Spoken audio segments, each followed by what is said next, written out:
Number one అంటారు. అసలైన number one Gurukashi university.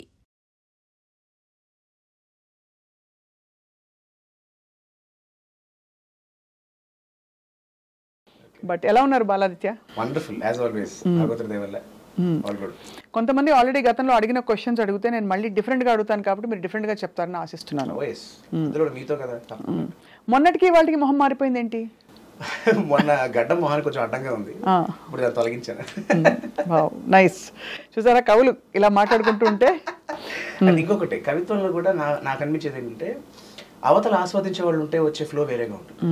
ఇప్పుడు ఫర్ ఎగ్జాంపుల్ అంటే పెద్ద రసికత లేని ఆస్వాదించలేని వ్యక్తులతో మాట్లాడేటప్పుడు అంత ఆ ఫ్లో రాదు, బై నేచర్ న్యాచురల్గా రాదు. బట్ ఉన్న వాళ్ళు ఉంటే మాత్రం మనకు ఆ ధారగా వస్తూనే ఉంటుంది. ఇది నాకు అనిపించిన విషయం. లేని వాళ్ళ ముందు నడుస్తోంది జీవితం అంతే కదా. కానీ ఇది గొప్ప కాంబినేషన్. సెన్స్ ఆఫ్ హ్యూమర్ ఒకటి, మంచిగా చక్కగా నవ్వుకునే తత్వం, భాష మీద కరెక్ట్ పదాలు పడే అవి ఉంటే బతికేయచ్చు జీవితం, అసలు ఇంకేం అక్కర్లేదు అనిపిస్తుంది కదా. సో ఇప్పుడు చెప్పండి బాలాదిత్య, మీ పేరు అసలు నేను ఎప్పుడు అడుగుదాం అనుకుంటాను, మీ యాక్చువల్ పేరేంటి? శ్రీ బాలాదిత్య అంతే. లిటరరీ మన దాని పేరంటే రికార్డ్స్ పరంగా నాన్నగారు పెట్టిన పేరు అయితే శ్రీ బాలాదిత్య. పెద్దగా ఇక్కడ గౌరవం ఇస్తారో లేదో ఎందుకైనా మంచి ముందు శ్రీ వేసారు మా నాన్న. సో అలా శ్రీ వచ్చింది. సో అప్పుడు మీరు నేను మిమ్మల్ని పరిచయం చేసే వేదిక మీద శ్రీ బాలాది అంటే శ్రీ బాలాదిత్య అనాలా? అది అలా అంటారో లేదో ఎందుకైనా మంచి చేసేట్టున్నారు నాన్నగారు. చాలా మంది శ్రీమతి అని పేరు పెట్టుకుంటారు, ఆవిడ కుమారి శ్రీమతి అవుతారు, అప్పుడు అది వెబ్ సిరీస్ కూడా అవుతుంది. సో అది అయితే నా నక్షత్ర ప్రకారం ఏదో శ్రీతో ఉండాలని అలా పెట్టడం జరిగింది.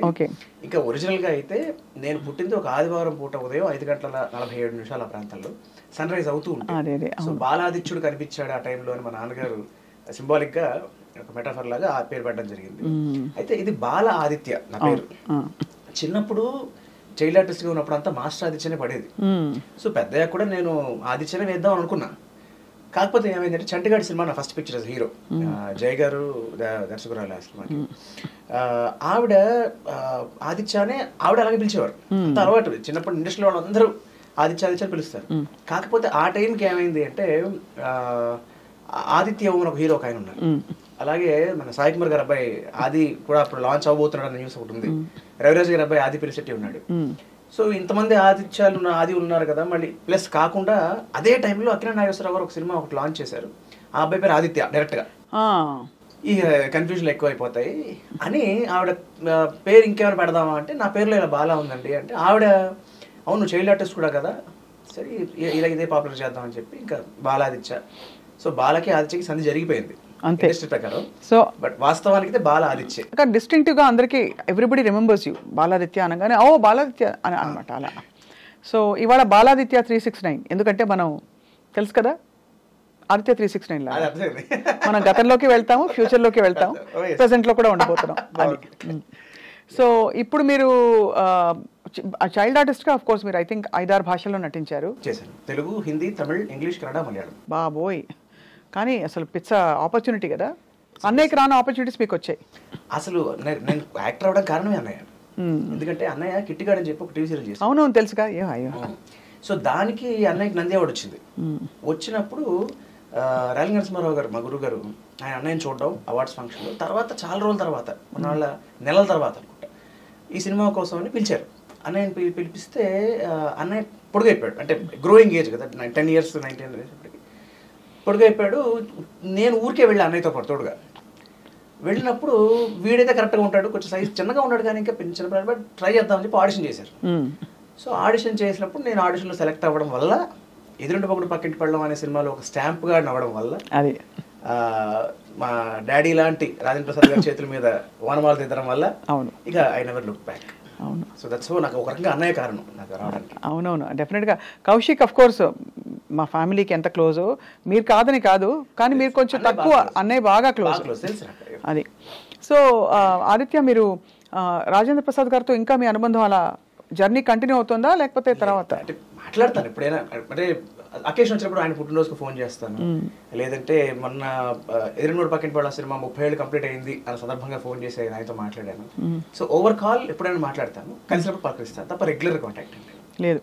అయితే నాన్నగారు యాక్టరు, అన్నయ్య యాక్టరు, అలాగే మీకు అవన్నీ వచ్చేసాయి అంటే ఎస్ జీన్స్లో వచ్చిందని చెప్పాలి. ఇప్పుడు అంటే నాన్నగారి టాపిక్ కూడా వచ్చింది కాబట్టి కొంచెం కోఇన్సిడెన్స్ చెప్పాలి.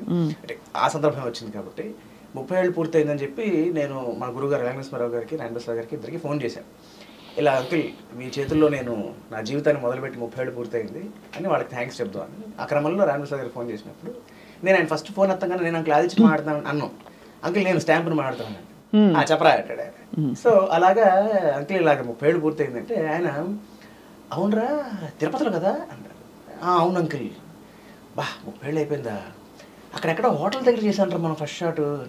నేను అంకుల్ ఇప్పుడు నాకంటే అది ఫస్ట్ సినిమా. ఇప్పుడు ఎవరికైనా ఫస్ట్ సినిమా ముహూర్తం ఎక్కడ ఎప్పుడు అన్నీ గుర్తుంటాయి. ఆయన అప్పటికే సూపర్ స్టార్. పైగా ఆ సినిమాలో నన్ను చాలామంది నువ్వు రాయనప్రసాద్ గారికి పోటీగా యాక్ట్ చేసావు, ఆయన కన్నా బాగా చేసావు అని పాప తెలియక అనుకుంటూ ఉంటారు. నేను ఆ విషయాన్ని ఆయనతో విన్నవించాను. అంకిల్ పాపం ఇలా అనుకుంటూ ఉంటారు అంకిల్ తెలియక, అంటే మీరు కదా నా చేయి పట్టుకుని నడిపించింది. దాంట్లో చాలా షార్ట్స్లో అంటే మీకు టెక్నికాలిటీస్ తెలుస్తాయి కాబట్టి చెప్తున్నాను, లిప్ ఉండదు. ఆయన చెప్పే డైలాగ్ వేరు, స్పాట్లో నన్ను ఎంకరేజ్ చేయడం కోసం అంతే ఆ డైలాగ్ అయిపోయింది వచ్చేసింది అంతే అనేవారు. ఆయన డబ్బింగ్లో మార్చేవారు.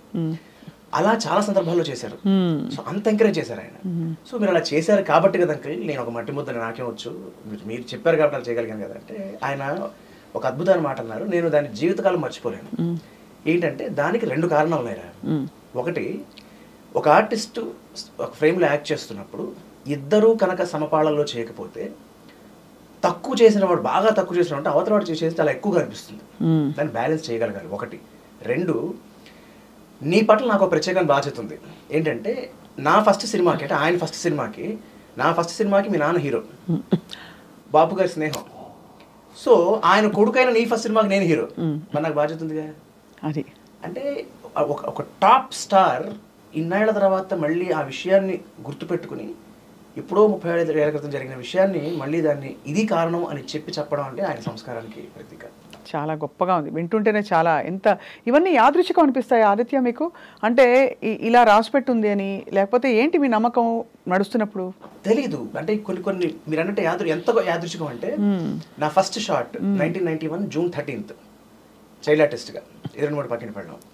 నా first shot as hero Chantigadu మళ్ళీ జూన్ 13th 2003లో. అలా ఎలా కుదిరిందో తెలియదు. అలాగే ఇంకొక గమ్మత్తైన కోయిన్సిడెన్స్, ఇది బహుశా ఎవరి జీవితంలోనూ జరిగి ఉండదేమో ఇది. అంటే నాకు చాలా కాలం పెళ్ళైన చాలా కాలం తెలిసిన విషయం ఏంటంటే మా నాన్నగారికి పెళ్ళయ్యే నాటికి ఆయనకి ఎన్ని సంవత్సరాల, ఎన్ని నెలల, ఎన్ని వారాల, ఎన్ని రోజులు, నా పెళ్ళైన నాటికి నాకు అన్నే సంవత్సరాల, అన్నే నెలల, అన్నే వారాల, అన్నే రోజులు కూడా. భగవంతుడా ఏమిటిది? అంటే హైట్స్ ఆఫ్ కోఇన్సిడెన్స్. ఎప్పుడైనా నాన్నగారు అన్నయ్య మీరు కలిసి నవ్వుకుంటారా ఇవన్నీ? అంటే నవ్వుకోవడం అంటే ఒక తన్మయత్వంతో, ఒక ఆనందంతో. అంటే ఎంత అన్ప్లాన్డ్ చూడండి అసలు. అంటే సరే 2 డేట్లు కెరియర్లో first cinema, child artist first cinema హీరోగా అంటే పోనీ కొంత బిలీవబుల్ అనుకోవచ్చు. ఇదేమిటి మరి దారుణంగా అంటే ఇంత పాసిబిలిటీ ఉంటుందా? అదే కదా నాకు అనిపించింది ఒక్కసారి. అంటే మనం అన్నీ కరెక్ట్గా లెక్కేసి చూసుకోం, కానీ ఇలాంటివి చాలా గమ్మత్తులు జరుగుతుంటాయి జీవితంలో. లేకపోతే ఆయన ఫస్ట్ సినిమాలో యాక్ట్ చేసిన ఆయన కొడుకైన నేను మళ్ళీ నా ఫస్ట్ సినిమాకి ఆయన హీరో అవడం ఏమిటి? ఇప్పుడు నెక్స్ట్ ఆయన కొడుక్కి మీరు హీరో అవ్వాలి లెక్క ప్రకారం. మరి ఇది కష్టం లేదు అనేది కష్టం లేదు. మరి మనం ఒకటి బాగుందని సీక్వెల్ అలా పెట్టుకో కష్టం. రైట్. పైగా నేను అంకుల్ని అడిగాను, అంకుల్ ఎర్మడ్ పక్కన సీక్వెల్ చేద్దావా, చేస్తే ఎలా ఉంటుంది, పెద్ద ఇద్దరు అవుతాయి. అప్పుడు ఇదే మాట అన్నారు, కొన్ని టచ్ చేయకూడదు, వదిలేద్దాం. అది అలా క్లాసిక్గా మిగిలిపోయింది ఆ సినిమా. ఇంకోటి చేద్దాం కావాలంటే. ఆ రోజుల్లో ఉండే ఆ టైమింగ్ కామెడీలు ఇప్పుడేంటో బీభత్సమైన 100 కోట్లు 1000 కోట్ల గురించి మాట్లాడుతున్నాం, కానీ ఆ చిన్న బడ్జెట్ సినిమాల్లో హాయిగా నవ్వుకుని కాసేపు భలే ఉండేవి కదా. 18 రోజులు ఆ సినిమా షూట్ చేసింది. 18 రోజులు, సంవత్సరం ఆడింది ఆ సినిమా. అంటే అఫ్ కోర్స్ అప్పుడు ఈక్వేషన్స్ వేరు, ఇప్పుడు ఈక్వేషన్స్ వేరు. అవునవును కరెక్ట్. కాకపోతే ఒకటి గ్రౌండ్ వర్క్ చాలా ఎక్కువ ఉండేది. That's what I've seen. But luckily child artist అవ్వడం వల్ల చాలా generations of cinema working making చూశాను కాబట్టి that is one constant observation what I find the basic formula success వాళ్ళు ఉండే వాళ్ళ దాంట్లో అదొకటి one of the primary reasons. Child ఆర్టిస్ట్గా చాలా సినిమాలు చేశారు మీరు. 41 సినిమాలు. అదే ఆ రోజుల్లో మీకు ఎలా ఉండేది మీ లైఫ్ స్టైల్ కానీ? అంటే ఇప్పుడు సినిమాలు షూటింగ్లు, స్కూల్స్ ఉంటాయి, రొటీన్ ఉంటుంది. సో ఎలా బ్యాలెన్స్ చేసుకునేవారు? స్కూల్లో పిల్లలు ఏమనేవాళ్ళు అందరూ? ఇక్కడ 2 అంశాలు ఏంటంటే, ఒకటి నేను సినిమా యాక్టర్ని కానీ సినిమాల్లో యాక్ట్ చేస్తున్నాను, నాకు ఇలాగ ఎంతమంది ఇలా పిలుస్తున్నారు, ఈ అప్రిసియేషన్స్, ఈ అవార్డులు, ఈ చప్పట్లు, ఇది ఎక్కడా నా మీద ఇన్ఫ్లుయెన్స్ లేకుండా ఒక ఒక దాన్ని ఏమంటారు, ఒక పాము పడగ కాపాడినట్టుగా మా అమ్మ కాపాడుతూ ఉంటుంది నన్ను. అది వేరు ఇది వేరు, నువ్వు మామూలు మనిషివి. కాకపోతే ప్రాబ్లం ఎక్కడ ఏదంటే, నేను స్కూల్ కన్నా ఎక్కువ షూటింగ్లో ఉండేవాడిని, టీచర్స్ కన్నా ఎక్కువ డైరెక్టర్స్తో ఉండేవాడిని, ఫ్రెండ్స్ కన్నా ఎక్కువ ఆర్టిస్టులతో ఉండేవాడిని. సో వాళ్ళ ఇన్ఫ్లుయెన్స్ చాలా ఎక్కువ ఉండేది. అందుకని అమ్మ she use to make it point, ప్రతిరోజు సాయంత్రం షూటింగ్ 6ంటికి ప్యాకప్. అంటే అది మెడ్రాస్లో అయినా మేము చెన్నైలో ఉండేవాళ్ళం, అవుట్డోర్ అయినా సరే జనరల్లీ 6ంటికే, అదర్వైజ్ షెడ్యూల్ ఉంటుంది.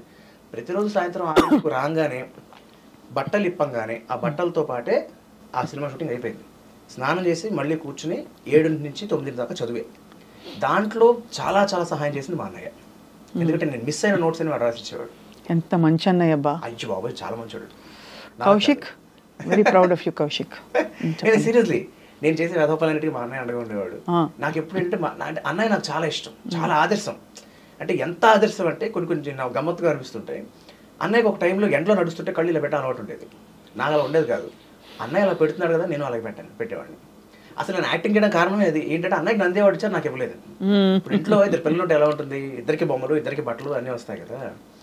నాకు అలా కాదు, అన్నయ్యకు ఉంటే నాకు ఉండాలి. అప్పుడు రేలంగి నరసింహారావు గారు చెప్పారు, నువ్వు యాక్ట్ చేస్తే నీకు ఇస్తారా, మరి చేస్తావా? అయితే చేస్తాను. సో అలా చేయడం వల్ల 2 అందులు వచ్చాయి నాకు. అంతే, 2 అందులు వచ్చాయి. అసలు గ్రేట్ కదా. అండ్ మీరు అంటే అనుకోకుండా అలా అవైలబుల్గా ఆ రోజు ఉండి మీకు రాసి పెట్టినట్టు మీరు వచ్చేసి తర్వాత 41 సినిమాలు చైల్డ్ ఆర్టిస్ట్గా, తర్వాత మీరు హీరోగా మెయిన్ స్ట్రీమ్లో ఉండి, వాట్ అ బ్యూటిఫుల్ జర్నీ. ఇదంతా చేస్తూ సీఏ చేయాలని ఎందుకు అనిపించింది? సీఏ అంటే యాక్చువల్లీ నేను దాని ఏమంటారు, మహాభారతంలో కర్ణుడు లాంటి వాడిని, క్షత్రుడు కాదు గారు యుద్ధం చేస్తాను. అంతేగా. ఇప్పుడు కల్కి సినిమా చూసాక అందరికి అన్ని అర్థమైపోయింది. కల్కి ముందర చెప్పేవాడిని మాట, ఎందుకంటే నేను 2012లో చేశాను కాబట్టి. సో నేను సీఏ కాదు కానీ సీఏ వాళ్ళ క్లాసులు చెప్తాను. ఓహో. నేను సిఎస్ చేశాను, కంపెనీ సెక్రటరీ అనే కోర్స్ చేశాను. It is sister course. CS ICW అంటారు. ఏముంది ఎస్డిసి ఏటీసీ ఎస్ పెట్టడం అంతే కదా. అంటే యాక్చువల్లీ సబ్జెక్ట్స్ చాలా కామన్ ఉంటాయి. నేను అదే ఇంచుమించు అదే బ్యాక్గ్రౌండ్ కాబట్టి. ఓకే, మీకు తెలియదే ఉంది. సో అలాగే సిఎస్ చేసేటప్పుడు నాకు నా బేసిక్లీ మ్యాథ్స్ చాలా స్ట్రాంగ్. అంటే దానికి మా గురువు గారు ఒక ఆయన కారణం, మా పెద్దనాన్నగారు. ఆయన బాగా భయంకరంగా రుబ్బి ఉతికి నాకు 10th క్లాస్లో 100 వచ్చింది మ్యాథ్స్లో, బోర్డ్ ఎగ్జామ్లో అనమాట. అక్కడ వేసిన ఫౌండేషను ఏంటి, దాదాపు 2001 ఆ ప్రాంతంలో. నాకు మళ్ళీ 12 ఏళ్ల తర్వాత నేను సిఎస్ చేసిన, నేను టీచ్ చేయడానికి ఎంచుకున్న subject mathematics, financial management. So సిఏలో ఫినాన్షియల్ మేనేజ్మెంట్ అనే సబ్జెక్ట్ ఇస్ కంప్లీట్లీ మ్యాథమెటిక్స్ అన్నమాట. సో అది దానికి కారణం, చేయాల్సి వచ్చిన కారణం ఏంటంటే సిఎస్ నేను అమ్మకి ఇచ్చిన మాట. అంటే 2003 నాకు చండీగఢ్ సినిమా ఆఫర్ వచ్చాడు, నాకు 17 ఏళ్ళు. అమ్మకి ఇష్టం లేదు, ఎందుకంటే చిన్నప్పుడు ఆల్రెడీ లేదు చదువు, మళ్ళీ పైగా మెడ్రాస్లో అప్పుడు మనకి గుడ్స్ తో పాటు బ్యాడ్స్ కూడా కనిపిస్తాయి కదా. అవును, చాలా బ్యాడ్స్ ఉండేవి సినిమా ఇండస్ట్రీలో ఉన్నప్పుడు. చాలా మంది అంటే ఇన్ఫాక్ట్ గుడ్ కన్నా ఎక్కువ బ్యాడే కనిపిస్తుంది బయట ప్రపంచానికి, బట్ లోపల ఉన్న వాళ్ళకి 2 తెలుస్తాయి. సో అందులో భాగంగా ఏంటంటే ఇలా ఈ సినిమాలనే నమ్ముకుని అన్సర్టనిటీస్ని తట్టుకోలేక పాడైపోయిన వాళ్ళని కొంతమందిని, బాగా బ్యాలెన్స్డ్గా ఉన్న వాళ్ళని మరి కొంతమంది, ఉదాహరణకు సోహన్ బాబు గారు, నాగేశ్వరరావు గారు, ఇలాంటి వాళ్ళని, మురళీమోహన్ గారు, ఎస్, ఇలాంటి వాళ్ళు చాలా మంది కూడా నేను వాళ్ళతో పనిచేయడం, వాళ్ళ దగ్గర చూడడం, చాలా దగ్గర చూడడం జరిగింది. సో అమ్మ భయం ఏంటంటే, ఏమో తెలియదు వీడు ఎక్కువ ఇది కనుక వీడి చిన్నప్పుడంతా ఇందాక మీరు అన్నట్టు ఒక ఆట, అదొక దాన్ని ఏమంటారు, ఒక ప్లే, అవును, పని కాదు, అది ప్రొఫెషన్ కాదు నాకు. కానీ పెద్ద అయిన తర్వాత అలా కాదు, తప్పుడు దారిలోకి వెళ్తాడు, ఎందుకైనా మంచిది చదువు ఉండాలి అన్న ఉద్దేశంతో she was very particular. Chandigarh cinema వద్దు అని చెప్పేసిన. నేనేమో అప్పుడే ఆ టైం ఏంటంటే యంగ్ హీరోస్తో, అంటే మన తరుణ్ అంటే 18 ఏళ్ళు 20 ఏళ్ళకు వయసుకి హీరోలు అయిపోవడం, చిత్రం సినిమా వచ్చింది, తర్వాత ఆయన తారక్ది నిన్ను చూడాలని వచ్చింది. సో యంగ్ అంటే ఒక ట్రెండ్ నడుస్తుంది కదా, ఇది మిస్ అయిపోతే, నాన్నగారు చేశారు కానీ he's not full time actor. అవును, అంతే. సో కాబట్టి మనకి బ్యాక్గ్రౌండ్ నాన్న ఉన్నారు, మన నాన్న ఫండ్ చేసుకుంటారనే పరిస్థితి కాదు, మంది టాలెంట్ నమ్ముకుని వచ్చిన వాళ్ళు. సో ఆ టైం ఎన్కాష్ చేసుకోవాలి కదా అన్న ఉద్దేశంతో దూకేశాను. అప్పుడు అమ్మకి మాట ఇచ్చాను, కమ్ వాట్ మే, నేను ఏదో ఒక ప్రాపర్ డిగ్రీతో నేను ఐ మేక్ ష్యూర్ అది ఉంటుంది నాకు ఎప్పటికైనా లైఫ్లో. అందుకని 2009లో 1940 గ్రామ సినిమాకి నేషనల్ అవార్డు వచ్చిన తర్వాత ఓకే, ఒక మంచి మన ఖాతాలో ఒక నేషనల్ అవార్డు ఉంది, ఇప్పుడైనా చదువుకోకపోతే ఇక దాడి కష్టం అని చెప్పి అప్పుడు సిఎస్ చేశాను అనమాట. That's how you vent into CS. అసలు మార్కులు అలా రావడం కూడా అద్భుతం కదా ఆదిత్య. సపోర్ట్, అందరి సపోర్ట్, నా ఒక్కడిది, అన్నయ్య సపోర్ట్ ముఖ్యంగా. అన్నయ్య ఎగ్జామ్స్ కూడా అన్నయ్య మీకోసం రాసేవారా? అంత లేదు కదా, ఊరికి జస్ట్ చెకింగ్ అంతే. కానీ నేను సిఎస్ పాస్ అవడంలో మా వదిన పాత్ర చాలా ఎక్కువ. అవునా? ఎందుకంటే ఈ సిఎస్లో పట్టాన క్వాలిఫై అవ్వరు. వాటిలో వచ్చిన ప్రాబ్లం ఏంటంటే, ఇప్పుడు 4 పేపర్లు ఉంటాయి గ్రూప్లో, 3 పేపర్లు పాస్ అయ్యి 1 పోయింది అనుకోండి, మళ్ళీ మొత్తం 4 రాయాల్సిందే. అలాగా నాకు ఒక ప్రొఫెషనల్ కోర్సులో నా సబ్జెక్ట్లోనే ఫైనాన్షియల్ మేనేజ్మెంట్లో పోయింది. పోతే నేను అప్పటికే సిఏ ఫైనల్ వాళ్ళకి నేను నేర్పిస్తుండేవాడిని లైబ్రరీలో, మీరు చదువుకునే ప్లేస్లో. అలాంటిది వీడికి ఎలా పోతుందని చెప్పి మా వదిన దాన్ని ఏమంటారు, ఒక యుద్ధ ప్రాతిపదిక మీద సిఏ ఇన్స్టిట్యూట్కి ఫోన్ చేసి మేము కరెక్షన్కి అప్లై చేసాం అనమాట. వాళ్ళకి ఫోన్ చేసి స్టూడెంట్ 18 మార్కులు తగ్గాయి నాకు. అంటే ఒక 20 మార్క్స్ క్వశ్చన్ కరెక్షన్ చేయలేదన్నమాట. కోర్సులో కూడా ఇలాంటివి జరుగుతాయి. అయ్యే బాబోయ్. అంటే నేను వదిలితో అదే అన్నా, పొద్దున నేను రాసి పాస్ అవ్వలేదు, నువ్వు ఫోన్ చేసి వాళ్ళు వాయించి పాస్ చేయించావు. అందులో మా వదిన పాత్ర బాగుంది. బట్ ఏదేమైనా అందరి బ్లెస్సింగ్స్ ఆదిత్య, మీకు అంత అదృష్టవంతులు మీరు. అబ్సల్యూట్లీ అంతే కదా. ఇప్పుడు కట్అవుట్ బయట బాగా అనిపిస్తుంటే కలర్ఫుల్గా ఉంటుంది, వెనక బోల్డ్ కర్రలు ఉంటాయి కదా.